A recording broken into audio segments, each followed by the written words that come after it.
খবরটা স্ফুলিঙ্গের মতো ছড়িয়ে পড়েছে সারা দেশে।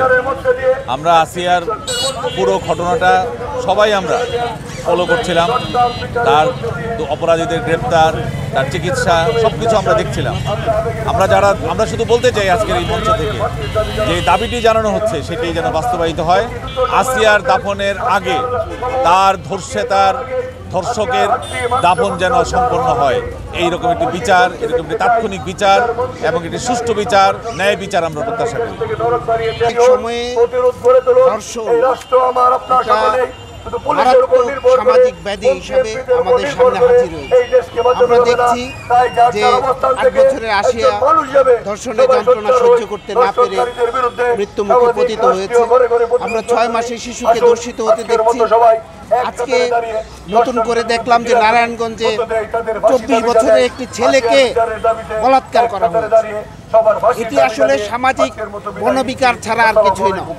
এটি অসুস্থ সমাজ রাষ্ট্রের প্রকৃষ্ট উদাহরণ। এই অবস্থা থেকে আমাদের বের হওয়ার জন্যে যেমন সামাজিক আন্দোলন দরকার, ঠিক তেমনি রাষ্ট্রকে এর দায়িত্ব নিতে হবে। কঠোরভাবে এই ধর্ষণের যেন স্বল্পতম সময়ের ভিতরে ন্যায় বিচার নিশ্চিত হয়, সেই ব্যবস্থা রাষ্ট্রকে করতে হবে। আসিয়ার বাড়ি মাগুরা। তো আমি চাই যে আসিয়া যে ধর্ষিত হয়েছে, আসলে এরকম অনেক ধর্ষিত হচ্ছে। তো বিশেষ করে আসিয়া যে ধর্ষিত হয়েছে, এরকম একটা শিশু বাচ্চা, এই বাচ্চা যে ধর্ষিত হয়েছে, আমি চাই এই ধর্ষক যে আছেন ওনার ছেলে বা ওনার ধর্ষকের তাওই এবং ওনার দুলাভাই দুজনকেই জনসম্মুখে বিচার চাই। বাংলাদেশে একটি বিচার জ্ঞাপন হবে, এই দাবি যেন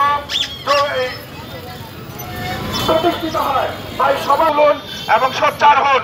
এখানে এখন বক্তব্য রাখার জন্য অনুরোধ করছি দুর্গাবাড়ি রোড ঔষধ ব্যবসায়ী সংগঠন।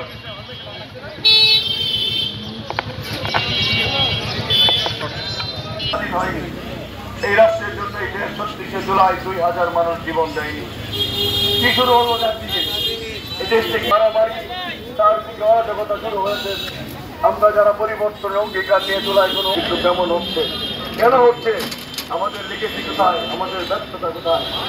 আবেগ বলে, আবেগের পক্ষ বিপক্ষ বলে এই দেশের পক্ষে, এই জাতির পক্ষে, জনগণের পক্ষে কথা বলার লেগে এদেশে যারা দেশকে নষ্ট করতে চাচ্ছেন, বৃদ্ধ থেকে শুরু করে বাচ্চাদেরকে ধর্ষণ করছেন, ওষুধ কিছুর বিরুদ্ধে প্রতিবাদের মাস্টার নামায় সময় রয়েছেন।